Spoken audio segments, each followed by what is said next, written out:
Hare Krishna, Hare Krishna, Krishna Krishna, Hare Hare, Hare Rama, Hare Rama, Rama Rama, Hare Hare.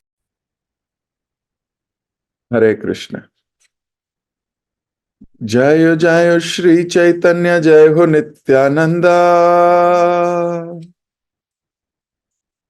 जय अद्वैत चंद्र, जय गौर भक्त वृंदा। जय जय श्री चैतन्य, जय हो नित्यानंदा, जय अद्वैत चंद्र, जय गौर भक्त वृंदा। जय जय श्री चैतन्य, जय हो नित्यानंदा, जय अद्वैत चंद्र, जय गौर भक्त वृंदा। हरे कृष्ण। आप सभी भक्तों का बहुत बहुत हार्दिक स्वागत। आज 4 दिसंबर 2023 हम लोग पढ़ रहे हैं श्री चैतन्य भागवत आदि खंड, श्रील वृंदावन दास ठाकुर द्वारा रचित ये एक बहुत ही अद्भुत ग्रंथ, बड़ा दिव्य ग्रंथ। पिछले कुछ दिनों में हमने पढ़ा कि किस प्रकार भगवान ने इस ब्राह्मण को न केवल दर्शन दिया,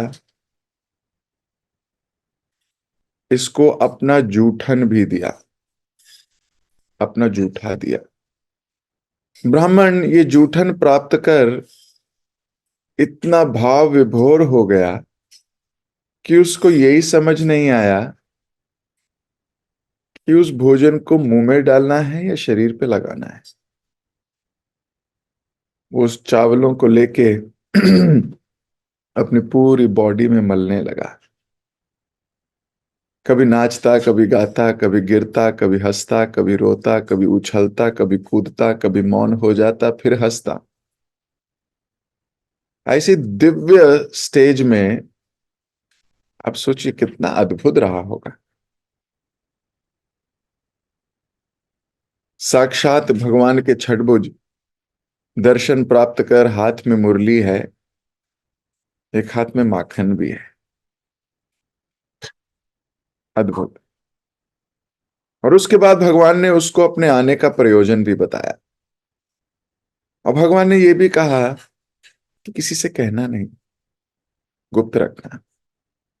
और ये ब्राह्मण कैसे मधुकरी करने हर जगह जाता, लेकिन शाम को निमाई के दर्शन किए बिना घर नहीं लौटता। हमने ये पिछली बार समाप्त किया था।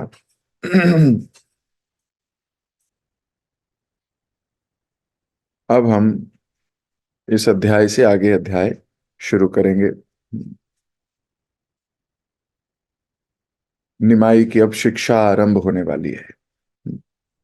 बड़े हो गए थोड़े से। जब निमाई की शिक्षा आरंभ करने का समय आया तो श्री मिश्र ने एक शुभ दिन और मुहूर्त चुना और फिर अपने पुत्र के हाथों में लिखने के लिए खड़ी दे दी, जिससे लिखते हैं। उसके कुछ दिनों के बाद निमाई का चूड़ाकर्ण संस्कार, चूड़ाकर्ण संस्कार मतलब जिसमें पूरा सिर शेव कर दिया जाता है, केवल शिखा रखते हैं बस। इस दौरान निमाई के सारे मित्र वहां उपस्थित थे। उसी समय कर्णवेद, कान को छेदने का, ना कान में छिद्र करने का संस्कार भी किया गया। इन संस्कारों का अर्थ था कि अब निमाई का अध्ययन आरंभ हो गया है। हमारे शास्त्रों में कई संस्कारों का अनुमोदन है, कई संस्कार लिखे हैं, और हमारे जीवन में इन संस्कारों का बहुत महत्व है। बहुत से लोग समझते नहीं हैं, लेकिन ये संसार किस वक्त व्यक्ति को एकदम से पता भी नहीं होता, लेकिन संस्कार आके उसको घेर लेते हैं, पॉजिटिव या नेगेटिव। जैसे कभी भगवान के विग्रहों को देखते हो तो एकदम प्रणाम करते हो, बिना कुछ कहे, बिना कोई बोले, बोलता नहीं है कोई हाथ जोड़े, संस्कार है। स्त्रियां सर पे पल्लू ले लेती हैं, कोई नहीं बोलता, संस्कार है। बड़ों को देख के उनको आदर पूर्वक नमन करने का संस्कार है। ये संस्कार ही हैं, और इतने सबकॉन्शियस माइंड में है कि बिना कहे ये स्वतः प्रकट होते हैं, उन्हें संस्कार कहते हैं। कई लोगों के संस्कार बिगड़े हुए होते हैं, उनको ये सब चीजें देखकर भी वो अनदेखा कर देते हैं। इसका अर्थ होता है उनके संस्कार बिगड़े हुए हैं। लेकिन जिस व्यक्ति के संस्कार हैं, वो कैसे पहचाना जाता है? बड़ा संस्कारी व्यक्ति है, ऐसा बोलते हैं ना कि व्यक्ति बड़ा संस्कारी है। इन संस्कारों का बहुत बड़ा खेल है, लोग उसको लाइटली ले लेते हैं। हमारे शास्त्रों में कई संस्कार, यहाँ की गर्भ से पहले से संस्कार शुरू हो जाते हैं। जब हस्बैंड वाइफ का विवाह हो उसको बोलते हैं विवाह संस्कार। उसके बाद जब विवाह के बाद जब बेबी प्लान करते हैं भक्त, या फैमिली प्लानिंग के लिए प्रोसेस शुरू करते हैं, उसको बोलते हैं गर्भदान संस्कार। शास्त्रों के अकॉर्डिंग गर्भदान एक प्रक्रिया है। हस्बैंड वाइफ की कॉन्शियसनेस कैसी है गर्भदान के वक्त बहुत मैटर करती है। किस तरीके की जीवात्मा को हम इस संसार में लाना चाह रहे हैं। व्यक्ति अपनी साधना से, शास्त्र की अनुमोदित बातों से, उसी प्रकार जीवन चलाने से वो एक दिव्य जीवात्मा को इस संसार में अट्रैक्ट करके ला सकता है। डीटी से परमिशन लेके, नाम जप में एब्जॉर्ब होके, गुरु आज्ञा लेके, वैष्णवों से आज्ञा लेके भक्त गर्भदान करते हैं। गर्भदान भी एक संस्कार है।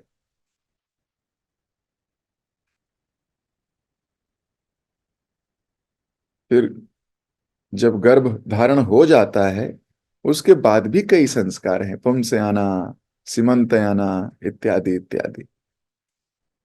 बच्चे की अच्छी हेल्थ के लिए, बच्चे की अच्छी मानसिकता के लिए, बच्चे की बुद्धिमत्ता के लिए, बच्चे जो आगे आए दृढ़ता कृष्ण भक्ति में, इत्यादि इत्यादि संस्कार हैं। और जीवन कई संस्कारों के बाद लास्ट होता है अंतिम संस्कार। सच्ची बात है, उसे भी बोलते हैं अंतिम संस्कार करने जा रहे हैं। लेकिन भूल जाते हैं लोग कि इसमें संस्कार शब्द छुपा है। कई लोगों का तो अंतिम संस्कार ही पहला संस्कार है। सोचिए तो, और कोई संस्कार ग्रहण ही नहीं किए।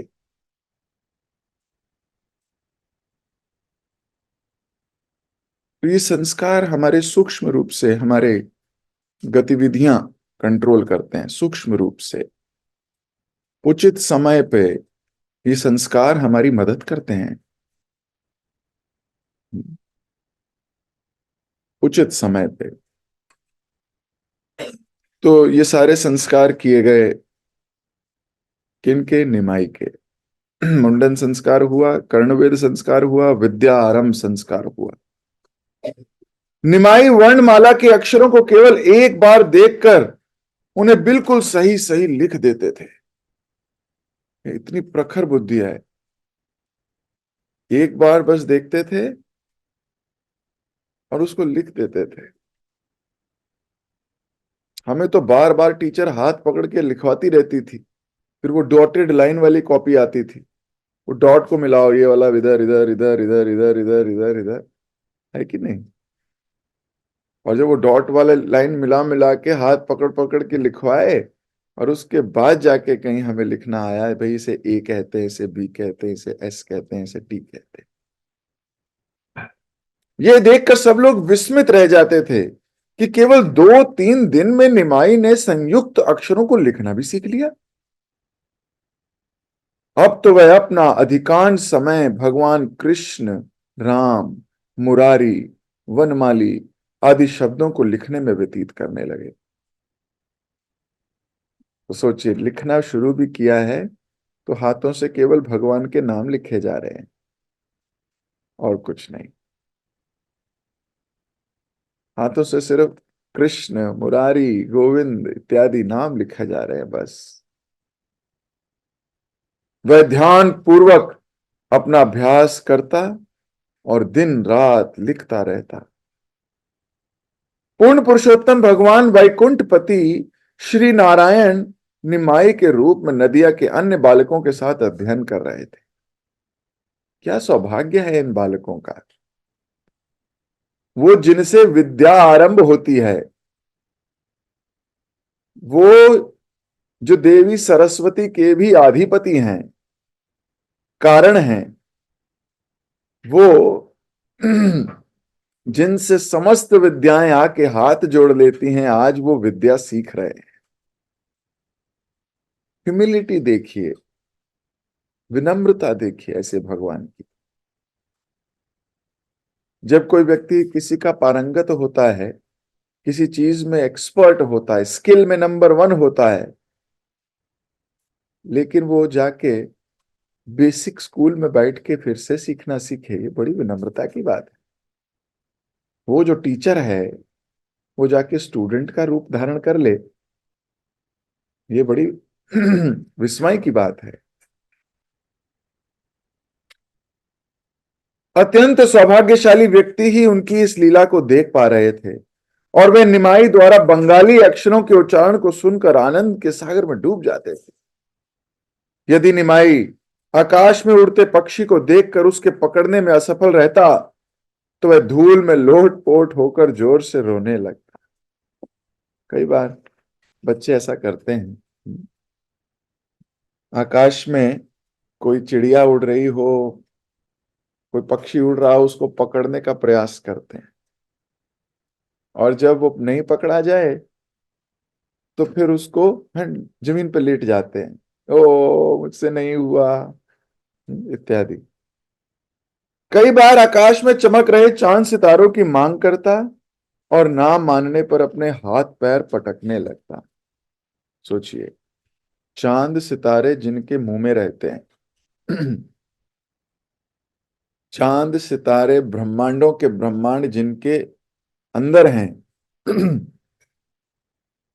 वो जब इनको हाथ नहीं लगा पा रहे, नर लीला कर रहे हैं अपनी, है कि नहीं? एक भक्त की लीला हो रही है, बिल्कुल उसी तरह कर रहे हैं जैसे एक आम बच्चा करेगा। कितने सौभाग्यशाली हैं सची माता और जगन्नाथ मिश्र, कितने सौभाग्यशाली हैं कि अखिल ब्रह्मांडों के एकमात्र नियंता, सबके सम्राट, स्वराट, उनके घर में छोटी छोटी बातों पे रो रहे हैं, लेट रहे हैं, और उनको सौभाग्य मिला इन सब लीलाओं के दर्शन करने का। कितनी बड़ी बात है, कितना अच्छे सौभाग्य है।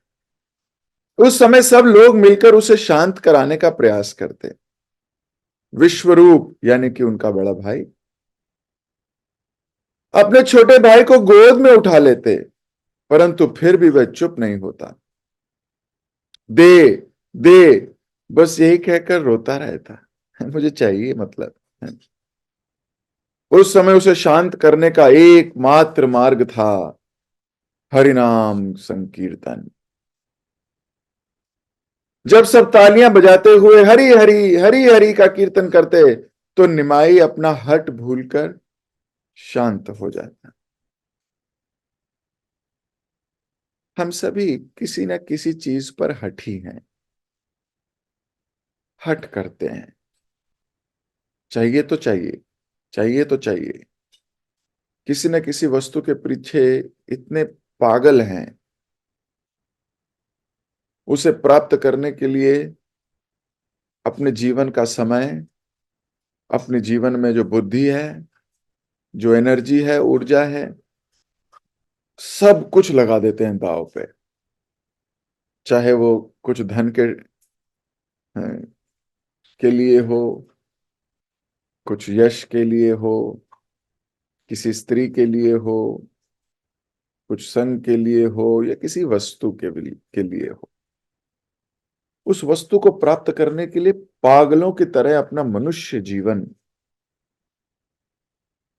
पागल मतलब पागल, हम बेच देते हैं अपने समय को भी, अपनी बॉडी को भी। शरीर थका है, कोई बात नहीं। शरीर खराब है, कोई बात नहीं। उस भौतिक वस्तु के पीछे पागल हो जाते हैं, हठ करने लगते हैं। अंत में उसका जो फल मिलता है, इट इज लाइक खुजली। वो खुजली करने में तो बहुत मजा आता है, आनंद आ रहा होता है, लेकिन थोड़ी देर में वो नासूर बन जाती है, खून निकलने लगता है। भूल जाता है व्यक्ति कि ऊंट की तरह वो कांटों को चबा रहा है, और चबाने से जो खून निकल रहा है, वो खून उसको स्वादिष्ट बना देता है। बोलता है अरे ये तो बहुत मीठा है, बहुत अच्छा लग रहा है, नमक नमक भी है, ऐसा भी है। वो ऊंट भूल जाता है कि वो जिसे खा रहा है वो उसका अपना खून ही है। भूल जाता है। अगर इस बात पे विचार किया जाए, इतनी मुश्किल से ये जन्म मिला है, कितनी मुश्किल से, इसको अगर सही मार्ग में ले जाएं तो आनंदम बुद्धि वर्धनम हो जाए, आनंद बढ़ जाए। लेकिन उसे भौतिकता में, कांटों में ही आनंद आ रहा है, उसे कांटे खाने में ही आनंद आ रहा है। ऐसे अटक जाता है, वो हठी हो जाता है, जैसे देवराज इंद्र हो गए एक बार। देवराज इंद्र को किसी श्राप के कारण इस भौतिक संसार में सुअर के रूप में आना पड़ा, सुअर बनना पड़ा।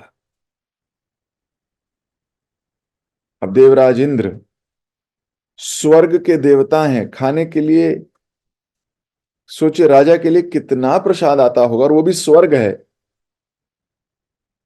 जहां सब सब ऐश्वर्य है, उससे ऐश्वर्यवान कोई जगह है ही नहीं। ऐसे ऐश्वर्यशील जगत में रहना बड़ी बात है। वो रह नहीं रहे, वो तो राजा है उसके भी। तो कैसी लत लगी होगी उनको ऐश्वर्यों की। लेकिन इस मृत्यु जगत में सुअर बन के आना पड़ा, शुक्र। और वो सुअर बन के एक नाले में रह रहे हैं जहां गंदगी आती है। काफी समय रहने के बाद नारद जी ने सोचा कि इनका कल्याण किया जाए, अब समय हो गया है, इंद्र को अब वापिस आ जाना चाहिए, हो गया है इनका समय। इंद्र के पास नारद जी पहुंचते हैं, बोलते हैं इंद्र अभी चलो। ये सुअर बोलता है कौन इंद्र? बोलता है अगर आप देवों के देव हैं, आप देवराज हैं, सभी देवों के राजा, चलिए समय हो गया वापस जाने का। बोले मैं कहीं नहीं जा रहा, यहां बहुत मजा आ रहा है। नारद जी बोलते हैं आपको नाले में मजा आ रहा है? बोले हाँ, नाले में मजा आ रहा है। देखो मेरा कितना सुंदर परिवार है। सुअरी से मिलवाया अपनी बीवी से, फिर उसके छोटे छोटे बच्चों से मिलवाया। देखो ये देखो कितने क्यूट लग रहे हैं छोटे छोटे मेरे बच्चे, नन्नू टन्नू मन्नू पन्नू, बड़े प्यारे प्यारे नाम दिए मैंने इनको, कितने क्यूट लग रहे हैं, देखो देखो। नारद जी कह रहे हैं हे देवराज, आप भूल गए हो आप कौन हो, वापिस चलो। बोले समय खराब मत करो, सुबह का समय है, फ्रेश माल आने वाला है। कौन कह रहा है?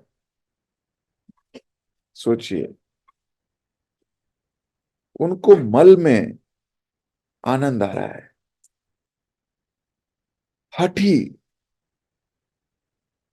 नारद जी बता रहे हैं कि आप ऊपर चलिए, वहां आपका भोजन, अरे देवराज का भोजन है, हजारों हजारों पकवान बनते हैं आपके लिए, और आपको यही मजा आ रहा है।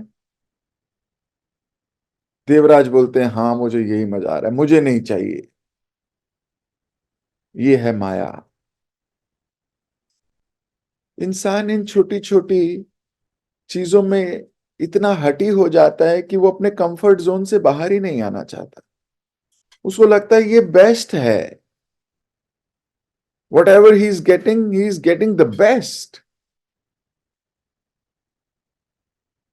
भूल जाता है भगवान उसकी प्रतीक्षा कर रहे हैं। भूल जाता है गोलोक उसकी प्रतीक्षा कर रहा है।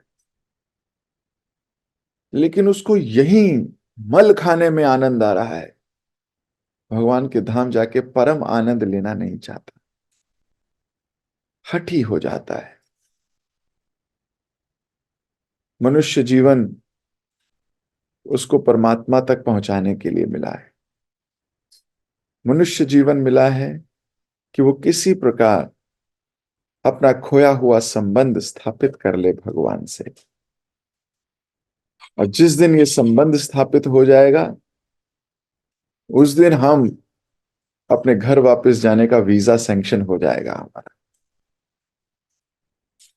लेकिन ये मनुष्य जीवन को किसी और दिशा में अगर ले गए, भटक जाएंगे। फिर कहीं हो सकता है हम भी सुअर के रूप में, किसी और रूप में, कहीं ना कहीं आनंद ही ले रहे हो, सो कॉल्ड।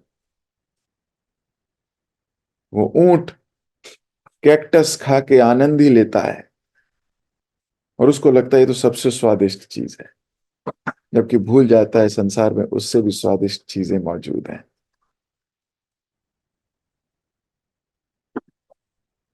भटक जाता है।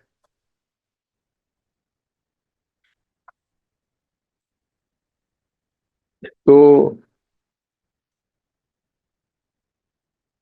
निमाई अपना हट भूलते थे कब? जब हरिनाम सुनते थे। हम सबको एक शिक्षा देना चाह रहे हैं निमाई, कि अपना हट छोड़ो, हरिनाम की तरफ लगो। बच्चों की तरह हट करना छोड़ दो। इस संसारी वस्तुओं के पीछे बच्चों की तरह लोट पोट होना छोड़ दो। भगवान के चरणों की तरफ ध्यान लगाओ। हरिनाम के प्रति आसक्ति उत्पन्न करो। जब हरिनाम लिया जाता तो निमाई फिर से खुश हो जाते, भूल जाते अपना हट। हमें भी यही करना है। हमें भी यही करना है। भगवान के नाम में इतनी रुचि डेवलप करनी है कि संसारिक वस्तुओं का भोग करने का जो हट हमारे हृदय में बन चुका है, जन्म ले चुका है, बड़ा भी हो चुका है, किशोर अवस्था में भी आ गया है, इसकी पिटाई करने की आवश्यकता है। इस हट को तोड़ने की आवश्यकता है, और टूटेगा तभी जब हरि नाम के प्रति आकर्षण पैदा होगा। हरिनाम के प्रति अट्रैक्शन डेवलप हो जाएगी। हरिनाम के प्रति हमारी स्व इच्छा डेवलप हो जाएगी। ये संसार का हट छूट जाएगा। निमाई की प्रसन्नता के लिए जगन्नाथ मिश्र के घर से सतत हरिनाम संकीर्तन की ध्वनि आती रहती। वाह! जिस घर में से हर वक्त भगवान के हरिनाम की ध्वनि आती रहे, कितनी बड़ी बात है। इस प्रकार उनका घर वैकुंठ बन चुका था। एक दिन हरिनाम कीर्तन करने पर भी निमाई ने रोना बंद नहीं किया। अब आज थोड़ा अलग दिन है। आज क्या हुआ है? आज हरि नाम लिया जा रहा है लेकिन निमाई चुप नहीं हो रहे। आज थोड़ा अलग दिन है। एक स्त्री ने कहा, देखो निमाई, हम भगवान हरि के नाम का कीर्तन कर रहे हैं, जरा आओ और नाच कर दिखाओ। परंतु निमाई रोता रहा। किसी और ने कहा, अच्छा बेटा बताओ तुम्हें क्या चाहिए, तुम जो कहोगे हम लेकर आएंगे, बस रोना बंद कर दो। अब सुनिए ध्यान से। आज निमाई रोना ही नहीं बंद कर रहे। आज निमाई हरिनाम सुन रहे हैं फिर भी रो रहे हैं। ऐसा तो कभी हुआ नहीं। निमाई ने उत्तर दिया, यदि तुम मेरे प्राण बचाना चाहते हो तो तुरंत जगदीश पंडित तथा हिरण्य पंडित, इन दोनों ब्राह्मणों के घर जाओ। ये दोनों मेरे शुद्ध भक्त हैं। आज एकादशी है और उन दोनों ने भगवान विष्णु को विभिन्न प्रकार के भोग अर्पित किए हैं। यदि मैं उस प्रसाद को खाऊंगा तो स्वस्थ तथा शांत हो जाऊंगा और तभी अच्छा व्यवहार करूंगा। ये लो, कंडीशन अप्लाई। सोचिए, छोटा सा निमाई घर बैठे हुए अपने भगवान होने का सबूत दे रहे हैं। बोल रहे जाओ उन दो ब्राह्मणों के घर, दोनों पंडितों के घर, आज एकादशी के दिन उन्होंने बहुत अच्छी फीस्ट बनाई है भगवान के लिए, वो ले आओ मेरे लिए। निमाई की मांग अनुचित जान पड़ती थी। ना तो कोई शास्त्र और ना ही कोई सामाजिक रीति एकादशी के दिन अन्न खाने की अनुमोदन करती है। इसलिए निमाई की बात सुनकर सची माता को बड़ा दुख हुआ कि एकादशी के दिन अन्न खाएगा ये तो शास्त्र के विरुद्ध जा रहा है। परंतु निमाई की बचकानी मांग सुनकर सब उसे आश्वासन देने लगे, हाँ हाँ जो तू कहेगा हम लाएंगे, बस तू रो मत। जगदीश पंडित और हिरण्य पंडित उच्च कोटि के भक्त तथा जगन्नाथ मिश्र के अंतरंग मित्र थे। निमाई की मांग सुनकर उनका हृदय प्रसन्नता से भर गया। उन दोनों ने कहा, यह तो बहुत आश्चर्य की बात है, हमने ऐसा कुशाग्र बुद्धि का बालक आज तक नहीं देखा। उसे कैसे पता चला कि आज एकादशी है और हमने भगवान को विविध व्यंजनों का भोग लगाया है। हमें पूरा विश्वास है कि इस बालक के भीतर भगवान बाल गोपाल निवास कर रहे हैं, इसलिए इसे इतना अद्भुत तथा अतुलनीय सौंदर्य प्राप्त हुआ है। इस बालक के हृदय में स्वयं भगवान नारायण विराजमान हैं और वे इसके द्वारा ऐसी अद्भुत लीलाएं कर रहे हैं। हमें इस पर पूरा विश्वास है। उन दोनों को भी ये विश्वास होने लगा कि ये कोई साधारण बालक नहीं है। कौन है? ये तो नारायण है। इसके हृदय में नारायण रहते हैं। इसको कैसे पता लगा? ये तो छोटे से बालक को क्या मालूम कि आज एकादशी है, द्वादशी है इत्यादि। और उसको कैसे पता लगा कि हमने इतने व्यंजन बनाए हैं?